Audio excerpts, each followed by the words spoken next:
Pues reitero, estamos muy contentos con la presencia de cada uno de ustedes en este día especial para esta iglesia, Oasis. De verdad nos sentimos privilegiados de tenerlos aquí y esperemos que sea un tiempo que ustedes reciban algo de parte de Dios. Y hoy es un día de celebración porque, como lo hemos comentado, el Señor nos ha dado un año más de vida. En suma son 15 años, pero la verdadera celebración es que Jesús murió y resucitó por ti y por mí. No quiere decir que no reconocemos lo que Dios ha hecho, pero en vez de hablar de nosotros o de los posibles logros que hubiéramos alcanzado, nuestros ojos están en Cristo. Y por eso hoy te quiero invitar a hacer un viaje en el tiempo. Y la idea es seguir los pasos de Jesús en un día cualquiera de su ministerio terrenal. Yo no sé si tú tienes una idea de lo que hacía Jesús en su tiempo, pero hoy te voy a llevar a través de lo que hizo un día Jesús. Y tengo la impresión de que uno de los pasajes bíblicos que más conocemos es el que relata cómo Jesús alimentó a una multitud de personas. Y ahí es donde empieza el día de Jesús. Van a estar los textos bíblicos en la pantalla para que tú los puedas seguir. Yo estoy utilizando la Nueva Traducción Viviente en su gran mayoría. El Evangelio de Juan, capítulo 6, dice: entonces Jesús subió a una colina y se sentó ahí rodeado de sus discípulos. Ya era casi la celebración de la Pascua judía. Enseguida Jesús vio que una gran multitud venía a su encuentro. Dirigiéndose a Felipe le preguntó: ¿dónde podemos comprar pan para alimentar a toda esta gente? Lo estaba poniendo a prueba porque Jesús ya sabía lo que iba a hacer. Felipe contestó: aunque trabajáramos meses enteros, no tendríamos el dinero suficiente para alimentar a toda esa gente. Entonces habló Andrés, el hermano de Simón Pedro, y dijo lo siguiente: aquí hay un muchachito que tiene 5 panes de cebada y 2 pescados. ¿Pero de qué sirven ante esta gran multitud? Jesús dijo: díganle a todos que se sienten, así como hace ratito, ¿verdad? Aquí les decíamos. Así que todos se sentaron sobre la hierba en las laderas, y solo contando a los hombres sumaban alrededor de 5,000 personas. Luego Jesús tomó los panes, dio gracias a Dios y los distribuyó entre la gente. Después hizo lo mismo con los pescados y miren lo que pasó. Y todos comieron cuanto quisieron. Ahí sucedió un milagro de una porción muy pequeña de alimento. Narra la Escritura que Jesús lo fue partiendo, y conforme lo fue partiendo, lo fue poniendo en cestas. Cada apóstol tomaba una cesta, lo llevaba donde había las personas y todos comieron hasta saciarse. Cuando recordamos eventos tan maravillosos como este, lo primero que llama la atención es la manera como las personas responden. Y quiero empezar por lo primero. La respuesta de las personas al milagro de la multiplicación. ¿Cómo hicieron? ¿Qué hicieron cuando vieron esta manifestación de la gloria de Dios? Bueno, el Señor Jesús siempre ministró con generosidad, con gracia, y como en esta ocasión suplió las necesidades de una gran multitud que tenía hambre. Los hechos que se narran en la Biblia muestran que las personas que seguían a Jesús realmente buscaban recibir los beneficios de un hombre nazareno que hacía milagros.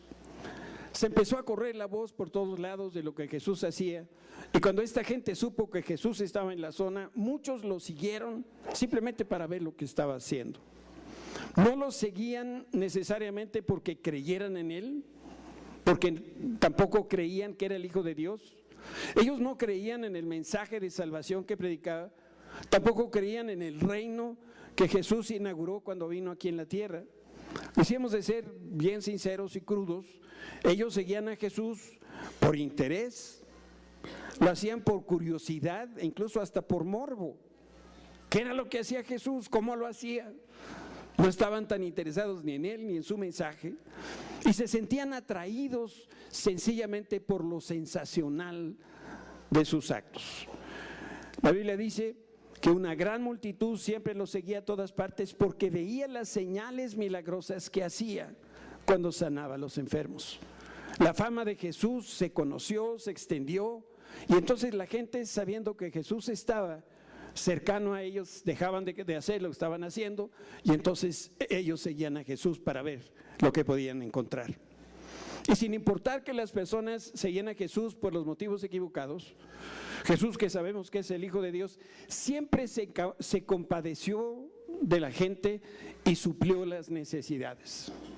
Jesús estuvo hablando algún tiempo, pero vio que la gente tenía hambre, y en vez de seguir platicando o seguir dando alguna enseñanza, el Señor dijo: no, lo que esta gente necesita es de comer. Se compadeció de ellos y suplió esta necesidad.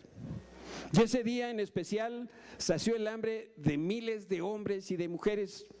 Si pudiéramos calcular que cada varón que estuvo ahí, de esos 5,000, tuviera una esposa y cuando menos 2 hijos, pues ya estaríamos hablando de una multitud de 25,000 personas. Y todas esas personas tenían hambre y Jesús entonces se disponía a darles de comer. Y ahora quiero entonces enfocarme en qué efecto fue el que causó en la multitud el milagro de Jesús. ¿Cómo respondió la gente cuando vio este evento tan peculiar de la multiplicación de los panes? Yo quiero que usen un poquitito su imaginación y piensen lo que hacía Jesús, una acción muy concreta, muy específica: tomar el pan, partirlo y ponerlo en las cestas, y luego volvía a tomar pan y partirlo, y no se acababa el pan, y seguía Jesús partiendo y partiendo, y la gente estaba viendo lo que estaba sucediendo. ¿Cómo respondieron? La Biblia dice que quedaron muy impresionados por el poder divino que Jesús evidenció, y esto fue lo que dijeron en consecuencia. La gente, al ver la señal milagrosa que Jesús había hecho, exclamó: no hay duda de que es el profeta que esperábamos. Ante la maravillosa milagro que estaban viendo delante de sus ojos, la respuesta fue: seguramente Jesús es un profeta. Esa fue su manera de responder. Y saben, esta frase, este es el profeta, es una cita que está tomada del Antiguo Testamento, de manera que los que estaban ahí se da a entender que conocían los rollos de lo que se conoce como el Antiguo Testamento.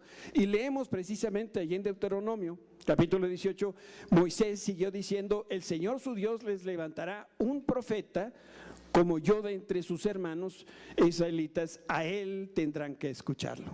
Y la gente se acordó de este pasaje cuando vio a Jesús multiplicar el pan.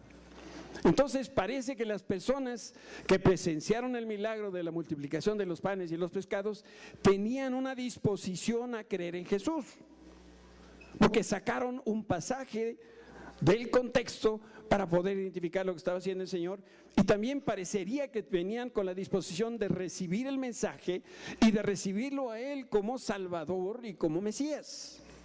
Bueno, una cosa es lo que parece y otra cosa es la realidad. En la práctica, a esta gente que presenció el milagro solo le alcanzaba la fe para creer que Jesús era un hombre especial. Si hubieran creído que Jesús era el Mesías, hubieran dicho: ah, pues reconocemos que Él es el Mesías. Pero dijeron: no, seguramente es otro profeta. Y bueno, traigo a tu consideración lo siguiente. ¿Sabías que cada vez que estamos frente a Jesús, como lo estamos ahora mismo, estamos obligados a responder? Hoy Jesús está aquí presente porque hemos alabado su nombre, porque hemos cantado a su nombre, porque lo hemos citado. Entonces Él está aquí con nosotros y Él espera una respuesta tuya y mía, como lo esperaba de esa gente que había alimentado. Si tú hubieras estado como testigo de este milagro de la multiplicación del alimento, ¿cómo hubieras respondido? Narra la Escritura que los apóstoles fueron buscando a ver quién traía comida. Un muchachito traía su lunch. Si tú hubieras traído tu lunch y alguien te hubiera dicho: ¿lo quieres compartir con todos los demás?, ¿lo hubieras cedido? Los muy tragones hubieran dicho: no, ¿verdad? De que se quede con hambre mi compadre a que me quede yo, pues mejor mi compadre.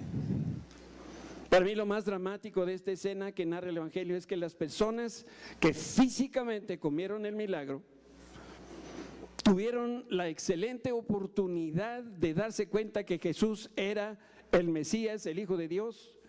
Ellos podían ver, advertir que era más que un profeta, tuvieron al Hijo de Dios ahí delante de sus ojos, pero no lo reconocieron y no creyeron en Él. Y estas personas tuvieron la oportunidad también de postrarse delante del Rey del Universo y adorarlo por sus maravillas y no lo hicieron. Tuvieron la oportunidad de humillarse ante sus pies porque solamente Dios es digno de recibir nuestra adoración y alabanza y no lo hicieron. Tuvieron una oportunidad brillante y no la aprovecharon. Y en vez de reconocerlo como Salvador, la gente empezó a hablar y empezaron a pensar, ¿no sería bueno que Jesús fuera nuestro rey? Querían que Jesús entonces arrebatara el gobierno político y creyeron que Jesús podía dirigirlos a derrotar al imperio de Roma que les dominaba. En eso estaban pensando. El pueblo judío era una colonia que estaba bajo la bota del imperio romano. Y cuando vieron a Jesús hacer milagros, dijeron para sí y entre ellos, pues un hombre con estos poderes puede dirigirnos y puede sacarnos de esta situación de esclavos y hacernos libres y ganarle al imperio de Roma. Qué triste, desde mi punto de vista, que las personas que tuvieron cara a cara con Jesús nunca pensaron en su propia condición. Nunca se dieron cuenta que estaban ellos en una bancarrota espiritual y nunca advirtieron la necesidad que tenían de un Salvador personal. Y esta manera de responder a Jesús no es privativa solamente de los judíos del primer siglo. Hoy tenemos muchos avances tecnológicos, científicos, y hoy mucha gente sigue teniendo una idea equivocada de Jesucristo. Algunos lo consideran idealista, otros lo consideran revolucionario, un gran maestro, lo comparan con otros filósofos, pero no sienten la necesidad de cobijarse bajo sus alas y no se dan cuenta que el día del Señor está cerca. Sí, la Biblia habla de un día del Señor cuando vendrá. El Señor Jesús vino una vez, pero va a regresar. Y eso es lo que dice la Escritura, segunda de Pedro. Pero el día del Señor llegará tan inesperadamente como un ladrón. Entonces los cielos desaparecerán con un terrible estruendo y los mismos elementos se consumirán en el fuego y la tierra con todo lo que hay en ella quedará sometida a juicio. ¿Cuándo va a suceder esto? No lo sabemos. Por eso quizá nosotros tenemos que estar atentos a estos tiempos y estar escuchando y estar atentos si Jesús está delante de nosotros y se ha presentado con una intención. Después que Jesús multiplicó el pan, en ese día de trabajo lo que sigue que hizo fue, Jesús se retiró a orar. Cuando alguien le hablaba a Jesús, pues naturalmente el Señor le escuchaba, pero además discernía la verdad de sus palabras y también discernía la intención del corazón. Ese mismo día de la alimentación de los 5,000, Jesús se apartó a orar, porque la voz que quería escuchar no era de las personas, sino que la voz que quería escuchar era la de Dios. Y eso lo narra Juan en el capítulo 6 del Evangelio, cuando dice que cuando Jesús vio que estaban dispuestos a hacerlo rey a la fuerza, se escabulló. Algunas otras traducciones dicen, se escabulló nuevamente hacia las colinas él solo. Jesús se apartó porque la gente lo quería hacer rey. Y la gente no se daba cuenta que nadie puede hacer a Jesús rey porque Él siempre ha sido rey. Como alguien quisiera o pensaba en hacerlo rey cuando Él es el rey del universo.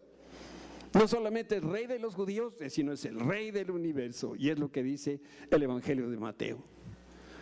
La gente lo aclamaba rey, pero no se daban cuenta que Jesús jamás recibiría el reino de una multitud, que lo que quería era venganza, lo que quería era rebelarse en contra del imperio de Roma.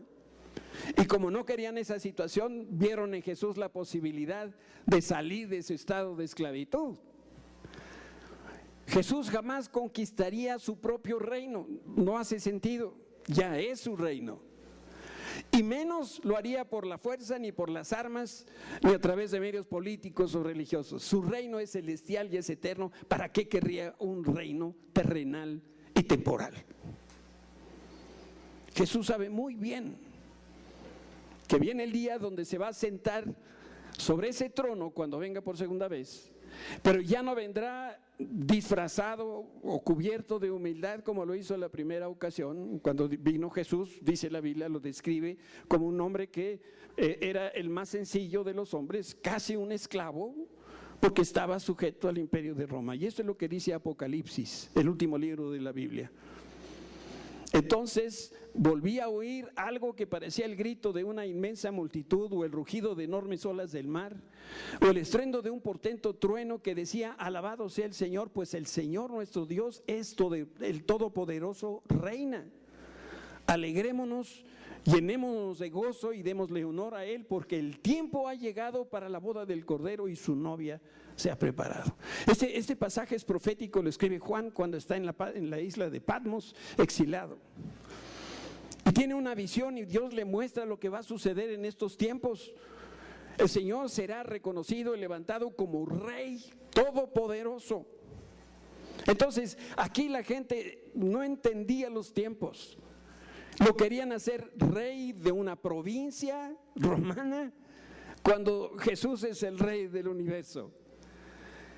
Querían que lo sacara de sus problemas minúsculos, cuando el Señor tenía un plan eterno para las naciones.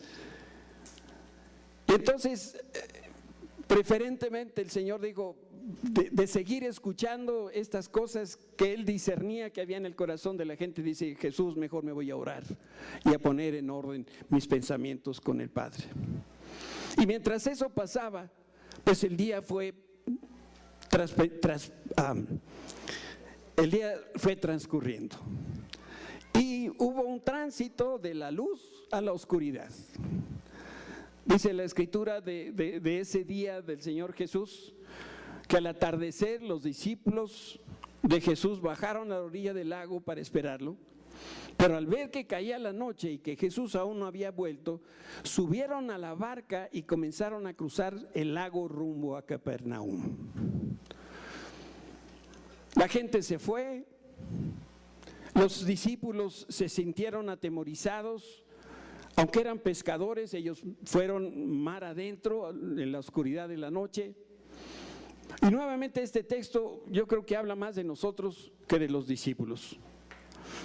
Piensa que aquellos discípulos, después de ese día y después de ese milagro, tomaron sus barcas, se fueron al mar, y cuando estuvieron en el mar vino una tormenta.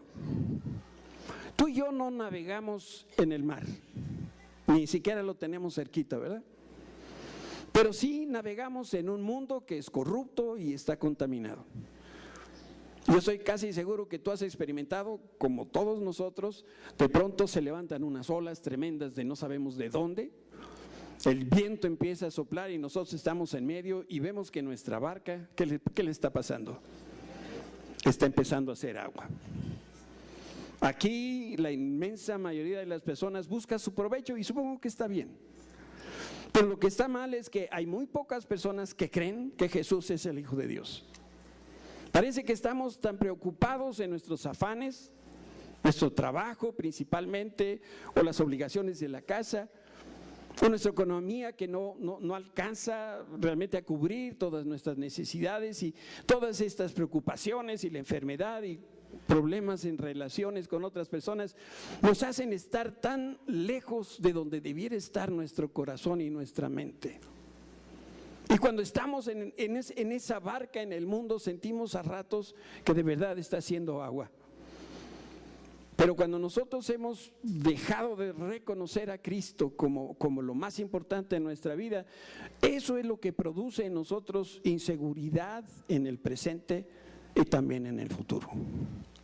Yo tengo la impresión que a veces Dios permite que su luz deje de brillar en nuestra vida.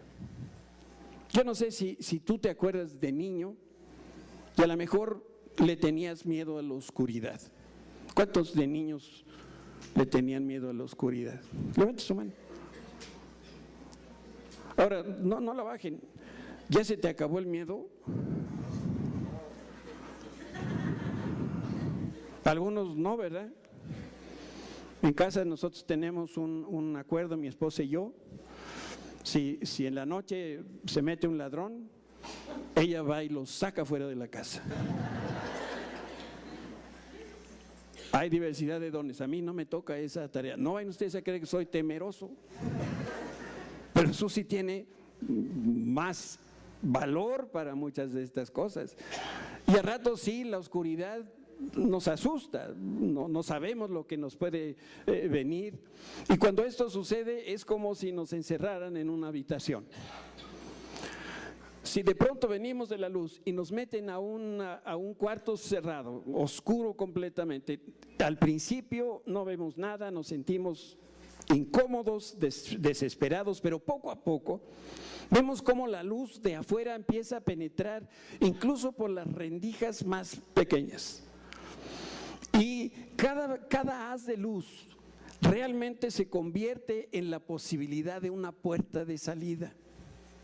Dependiendo de la ranura, por ahí podríamos salir si nos encontráramos encerrados. Yo te abro mi corazón para decirte que un día de oscuridad en mi vida descubrí algo, o quizá lo más valioso para mí del universo, y descubrí que Jesús es mi Salvador. Y por eso cuando vienen las tempestades de la vida, sí tengo miedo, sí me hace dudar, pero inmediatamente puedo ir a donde está mi confianza, porque mi confianza está en Jesucristo. Y hay un pasaje que a mí siempre me ha bendecido, que lo quiero compartir contigo. Te daré tesoros escondidos en la oscuridad, riquezas secretas. ¿Sabes? Hay ocasiones que necesitas estar en medio de una tormenta a oscuras para que entonces el Señor te revele sus secretos. Si tú le has pasado retos, pero sensacional toda tu vida, a lo mejor nunca has experimentado la oscuridad. Pero cuando estás adentro y sobre todo abajo, y a veces hay que estar bien abajo, entonces es cuando todo lo que tienes que hacer es ir para arriba. Y ahí es cuando el Señor se aparece, te revela sus tesoros. Y dice: lo haré para que sepas que yo soy el Señor, Dios de Israel, el que te llama por nombre. Esta noche que describe Juan en el Evangelio es más que una barca que está navegando, porque se trata que ahí venían los amigos más cercanos de Jesús. Yo sé que no hay envidia de la buena, pero yo pienso que los discípulos fueron los hombres más privilegiados del universo.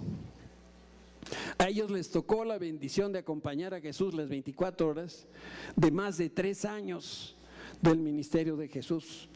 Iban juntos al súper, juntos a la farmacia, iban juntos a sus visitas, a sus viajes, dormían juntos, comían juntos. Nadie como los discípulos llegaron a conocer a Jesús, pero esa noche los discípulos estaban muy angustiados. ¿Qué les angustiaba? La tormenta. Y uno tiene que pensar, esos hombres que vivieron con Jesús, pues no lo acababan de tener un milagro portentosísimo, la alimentación de los 5,000. Y narra la Escritura que cuando terminaron la gente de comer y quedaron saciados, quedaron 12 cestas de pan y de pescado. De manera que yo me imagino la escena donde quedaron cada uno de los apóstoles, enfrente tenían una cesta de buena comida llenísima delante de ellos. ¿Y saben para qué creo que Dios hizo eso? Para callarles la boca. Cuando el Señor preguntó: ¿y cuánto nos va a costar alimentar a esta gente? Se volteaban a ver las caras unos a otros y decían: pues Señor, no tenemos dinero. No faltó el discípulo que le dijo a Jesús: mándalos a su casa. Pues ese es su problema, no nuestro. Uno por ahí que pareciera tener un poquito más de fe, que no era tanta fe al final del día, le dijo: pues aquí hay un muchachito con esto, pero casi que le entregó en la mano y dice: pues, pero no va a alcanzar, Esos hombres acababan de ver un milagro, terminaron con una cesta enorme de comida, y ahora, horas después, mientras empezaba a anochecer, se les acabó Jesús y la fe y se les olvidó su nombre y su apellido. Y estando en medio del problema, entonces no sabían qué hacer. ¿De qué se preocupaban estos varones? Había 4 cosas que les preocupaba, según lo relata Juan. Pero al ver que caía la noche, esa era la primera preocupación. Cuando tú estás enfermo, ¿qué parte del día es el más terrible? En la noche.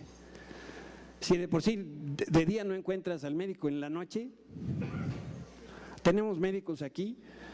Levanten su mano. No apaguen el teléfono en la noche. Pues es cuando los necesitamos, ¿verdad? La segunda cosa, Jesús aún no había vuelto, era la segunda preocupación. Entonces subieron a la barca y comenzaron a cruzar el lago en dirección de Capernaum. La tercera cosa, poco después se levantó un viento fuerte sobre ellos. Y la cuarta, el mar se agitó mucho. Y de estas líneas yo desprendo una enseñanza bien importante. Mira, sin importar la gravedad de los eventos, ni lo asustados que estemos, el Señor siempre espera el mejor momento para intervenir. ¿Y sabes por qué lo hace? Porque todo lo que emprende lo termina exitosamente. Si Dios no ha actuado en tu problema, es porque está buscando el mejor momento.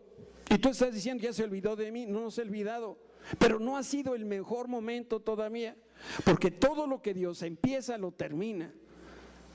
Y la segunda cosa, y todo lo que Dios hace es de acuerdo con su carácter. Él es bueno, Él es perfecto, Él es oportuno. El Señor sabe todo lo que hace, y todo lo que hace es hermoso en su tiempo. Entonces necesitamos esperar. Confieso que cuando he pasado por momentos negros, amargos, también en ocasiones he tirado la toalla, cuando yo he empleado hasta el último de mis recursos y cuando me quedé sin nada, entonces he visto la mano de Dios. Pero mientras quede en mi poder algún recurso, parece que el Señor se espera y dice, me voy a llevar las cosas con calma. Este cuate dice que tiene todavía una posibilidad, ándele pues. Cuando ya no tengo absolutamente nada, entonces es cuando he clamado con desesperación al Señor y Dios me dice, ¿por qué te desesperas? Y yo aquí he estado. Cada vez que el Señor ha empleado esta estrategia en mi vida es para que me quede muy claro que Él mismo provocó o permitió ese problema, para que yo reconozca que cada vez que Él interviene ocurre un milagro y para que nadie más que Él se lleve la gloria en lo que está sucediendo en mi vida. Aquí el caso de los discípulos eran pescadores y con ellos muchos años de experiencia. Cuando vino la tormenta y los golpeó, ellos quedaron paralizados y en pocos días, en pocas horas estaban perdiendo incluso la esperanza de vida. ¿Sabes? Algunas veces Dios crea la tormenta perfecta para ti y para mí. Parece que está Dios esperando a que se agote hasta el último de nuestros recursos, nos ve sufrir, escucha nuestros lamentos y cuando estamos a punto de ahogar es cuando vamos a ver a Jesús caminando sobre el agua. Tú dices, pero yo creo que mi compadre me va a prestar y salgo del apuro. Dios dice, entonces todavía no necesita dinero. Es que yo creo que el doctor dijo que con esta medicina 15 días más y se va a arreglar mi problema. Entonces el Señor dice, está bien, y yo me espero. El rentero me dio otros 15 días para que le pague. Dios dice, pues está bien, me espero. Cuando llegamos a lo último de lo último, es cuando Dios interviene. La cuarta cosa que vemos en esta escena es que Jesús camina sobre el mar. Esto es algo maravilloso. Dice la Biblia que habían remado unos 25 o 30 estadios, que son como 5 o 6 kilómetros, cuando de pronto vieron a Jesús caminando sobre el agua en dirección a la barca y estaban aterrados. Ya habían pasado de tener miedo los discípulos a estar aterrados.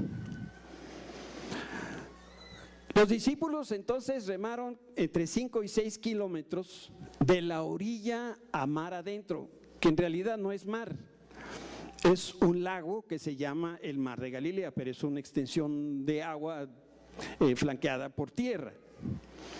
Y te quiero hacer aquí una pregunta. ¿5 kilómetros es cerca o es lejos? ¿Es cerca? No entiendo. ¿Todos los que digan que es cerca, levanten la mano? ¿Los que 5 kilómetros es lejos, levanten la mano? Bueno, si te urge llegar al baño,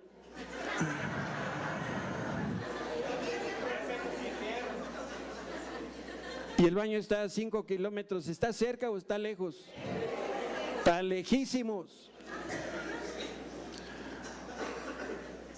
En el relato bíblico que nos ocupa, los discípulos estaban a punto de hundirse en el mar. Así que cuando vieron a Jesús, lo que vieron es la puerta de salvación. Tenían delante de sí lo que era la respuesta a sus oraciones. Y el hecho de ver a Jesús los animó y entonces pudieron ellos seguir remando. Fíjense que la Escritura no dice que vieron a Jesús en la orilla de la playa, no lo dice. Tampoco dicen que vieron a Jesús caminando en dirección hacia donde estaba mar adentro, tampoco lo dice. Lo que sí sabemos es que Jesús llegó a tiempo y calmó la tempestad. Decimos, Señor, es que te veo tan lejos. No te importe dónde está el Señor, si está lejos o está cerca. Lo importante es que en el momento preciso se presente. Y el Señor nos quiere decir esta mañana, siempre estoy cerca de ti. Estoy listo a entrar en el tiempo preciso. Yo sigo pensando que este cuadro habla de nosotros. Si hoy tú te encuentras en medio de una tempestad, si el horizonte de tu vida lo ves negro y a donde quiera que estás volteando no alcanzas a ver las soluciones a tu problema, quiero decirte que hay una solución, hay algo que viene de parte de Dios. Y Dios me ha mandado a decirte lo siguiente. Mientras yo estaba preparando estas notas para poder platicar contigo esta mañana, el Señor me decía en mi corazón, van a venir fulano y sultano y vienen con muchos problemas y vienen con situaciones difíciles. Y yo le decía, bueno, ¿y qué le voy a decir, Señor? Yo quiero que digas algo muy especial para cada uno de ellos que está en tribulación, en problemas. Y lo que Dios me mandó decirte es lo siguiente, ten ánimo, porque Jesús no está lejos. ¿Cuántos de los que están aquí hoy tienen una bronca gruesa? Pues Dios me manda a decirte esto. Yo no sabía exactamente quién, pero ahora ya sé quién. Y Dios dice, no te apures, porque yo estoy cerca. Jesús viene a encontrarse contigo como ha venido a encontrarse conmigo y muy pronto va a calmar esa tormenta que te tiene hoy angustiado. Y lo que está diciéndonos en esta hora el Señor es, tú sigues remando, no desmayes porque en el tiempo oportuno yo mismo te libraré. Si tú estás parado en una cola del cine y eres el número 250, ¿cuándo necesitas el dinero? Cuando estés en la taquilla, ¿no? ¿Para qué te sirve de algo si estás parado en el número 250 tener aquí en la bolsa el dinero? Y entonces muchos le están orando, están en la cola. Señor, es que no tengo dinero para cuando llegue a la entrada. Y el Señor dice, ¿de qué te apuras? Es que yo ya quiero el dinero en la bolsa. Y Dios dice, cuando llegues a pagar, yo me voy a presentar. Yo estoy seguro que aquí hay personas que han recibido de parte de Dios el dinero necesario en el momento necesario. Levante la mano. ¿Quiénes? Todos hemos experimentado eso. Sin embargo, le seguimos diciendo al Señor, no te tardes. ¿Cuándo se ha tardado el Señor? Por favor, piensa en lo siguiente. En el momento que apareció Jesús, ¿qué podían hacer los discípulos? Lo único que podían hacer era remar. Y justamente eso fue lo que hicieron. Y de inmediato Jesús los llevó a tierra firme. Y lo mismo es lo que quiere hacer con nosotros. Tú y yo no debemos debemos de perseverar y debemos seguir remando. Dice la Escritura, así que el Señor esperará que ustedes acudan a Él para mostrarle su amor y su compasión, pues el Señor es un Dios fiel, benditos son los que esperan su ayuda. ¿Quién espera a quién? Fíjense, la correcta respuesta es, Dios espera que lo busquemos y nosotros esperamos su ayuda. Los dos tenemos que esperar. Él espera que lleguemos a ese punto de quiebre. Y cuando llegamos a ese momento, el Señor va entonces a intervenir. Mientras los discípulos estaban remando, ¿dónde estaba Jesús?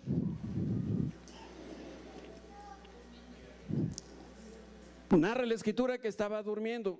Yo creo que es cierto, pero Jesús siempre ha estado en el mismo lugar. El Señor está en lo alto orando. ¿No leímos hace rato que Jesús se apartó de ellos? Una vez que hizo el milagro de los 5,000, ¿a dónde se fue? A orar. ¿Habría ya terminado Jesús de orar? No había terminado.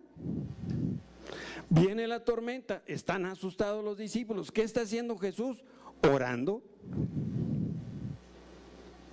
Nosotros no nos imaginamos por eso un día en la vida de Jesús.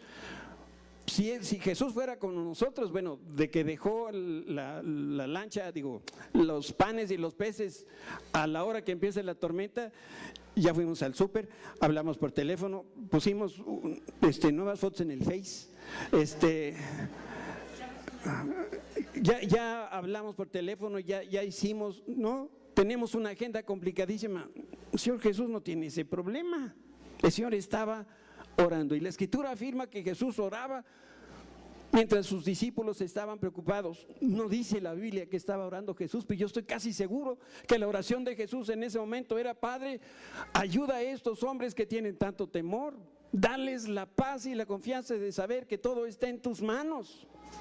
¿Saben? Dice lo siguiente de la Escritura: ¿quién nos condenará? Nadie, porque Cristo Jesús murió por nosotros y resucitó por nosotros y está sentado en el lugar de honor a la derecha de Dios. Y fíjense qué es lo que hace: intercede por nosotros. Él estaba intercediendo por los discípulos, como hoy está intercediendo delante del Padre por ti y por mí. Jesús podía ver los discípulos, aunque ellos no lo podían ver porque era de noche, porque ninguna oscuridad nos puede esconder de los ojos de Dios. Si hoy estás remando de noche y en contra de la corriente, si sientes que desfalleces y te estás preocupado, ¿dónde está Dios? Recuerda lo siguiente: Jesús está intercediendo por ti de día y de noche. Jesús ve cómo te fatigas, se da cuenta que no te queda tanta fuerza, pero no te desanimes, tú haz lo tuyo, y lo tuyo es remar. Y remar implica una singularidad de enfoque. El que rema no está viendo el mar. Ese era el problema. Deja de ver el mar de problemas que tienes adelante. Mejor ve a Jesús, que es el autor y el consumador de nuestra fe y de nuestra salvación. Nosotros debemos cambiar la perspectiva en medio de los problemas. Si está nuestra barca tambaleándose, lo que nos toca hacer es poner nuestros ojos en Jesús. Él se va a hacer cargo de todo lo demás. ¿Sabes? Tú y yo nos quejamos porque tenemos días muy pesados. Ahora que hemos seguido a Jesús en uno de sus días de trabajo, ¿qué piensas de él? ¿Su día era más tranquilo que el tuyo? ¿Sabes? Lo que siguió en la historia es un cuadro, yo diría hasta simpático, característico del género humano. Dice Juan que entonces lo recibieron con entusiasmo en la barca, está hablando de los discípulos, y enseguida llegaron a su destino. Después que Jesús se reveló a sus discípulos, después que Jesús demostró que no tenía por qué temer, entonces lo recibieron con gusto. ¿Sabes? Eso no es fe, porque la fe es la convicción de las cosas que no se ven. Y cuando vieron a Jesús, se alegraron. Quiero destacar aquí que Jesucristo jamás te va a obligar a que creas en Él, mucho menos a que lo recibas como lo hicieron los discípulos. Pero al mismo tiempo lo que Jesús más desea es que tú entregues tu vida y tu corazón al Señor, pero porque lo amas. El Señor está esperando con paciencia que lo invites a sentarse en el trono de tu vida, porque Él quiere ser tu Salvador y tu Señor. Y cuando nosotros la estamos pasando muy mal, Cuando no vemos la salida como le sucedió a los discípulos, es cuando venimos a los pies de Jesús. Pero cuando venimos a los pies de Jesús cargados de problemas, lo que le queremos decir al Señor solamente es una cosa: Señor, resuelve esto. Y perdemos la oportunidad, como aquellos que estuvieron en la multiplicación de los panes, perdieron la oportunidad de decirle: Señor, te entrego mi vida. Quiero decirte que Jesús siempre está pendiente de ti y de mí, pero de cualquier manera Él está esperando que lo invitemos a tomar el control de nuestra vida. ¿Saben? Cuando Jesús subió a la barca, dice la Biblia que en ese momento cesó la tempestad y terminó el viaje. Me gustaría poderte decir que así van a ser todos tus días, pero si yo te dijera eso, estaría mintiendo. Si invitas a Jesús a entrar a la barca de tu vida, no vas a dejar de tener problemas. Pero sí va a ocurrir algo maravilloso: serás salvo de la condenación eterna, porque Jesucristo es el único que te puede llevar al Padre. Y eso es lo que dice la palabra de Dios. Jesús les dijo: yo soy el camino, yo soy la verdad, yo soy la vida, y si alguien quiere llegar al Padre, solamente lo puede hacer a través de mí. Si tú invitas a Jesús a tu vida, vas a encontrar la paz que tanto estás buscando. Vas a dejar de tener temor frente a las tempestades de la vida. Y la enorme diferencia de tener a Cristo en la barca de tu vida es que de ese momento en adelante estarás por encima de los problemas, estarás por encima de las adversidades. Y también dejarás de ser el esclavo del temor cuando las cosas se salen fuera de control. Si tú me llegaras a preguntar qué tengo que hacer para invitar a Jesús a la barca de mi vida, la respuesta es muy sencilla. Jesús quiere escuchar de tus labios una declaración de fe.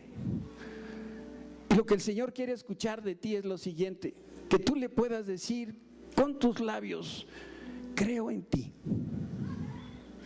Sé que eres el Hijo de Dios y el Salvador del mundo. Hoy quiero que seas mi Salvador personal. Jesús, entra a mi vida para que tú vivas a través de mí. Quiere que le digas: me entrego por completo en tus manos. Jesús, tú eres mi Dios cuando las cosas están bien, y eres mi Dios cuando las cosas están mal. Y quiero terminar haciéndote una pregunta muy clara, muy sencilla, muy directa. ¿Lo quieres hacer? ¿Quieres que Jesús venga a la barca de tu vida? Él está aquí presente, porque Él prometió que donde hubiera 2 o 3 personas en su nombre, Él estaría en medio de nosotros. Y Él está aquí presente. Él está aquí presente para un propósito bien especial y bien definido. Y esa es la razón de que tú estés hoy aquí. Aparte de que son 15 años de Oasis, estás aquí porque el Señor quiere que tú le entregues tu vida. Quiere que tú lo invites a la barca de tu vida. Y a partir de hoy empiecen los dos a tener una relación personal. Como digo, tus problemas los vas a seguir teniendo, pero ahora contarás con el auxilio, con la protección de Dios.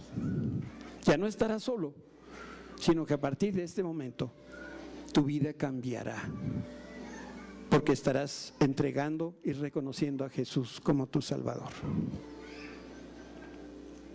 Si tú quieres recibir a Jesús, yo te quiero pedir que levantes tu mano para que yo sepa que tú estás tomando esa decisión hoy. ¿Alguien más?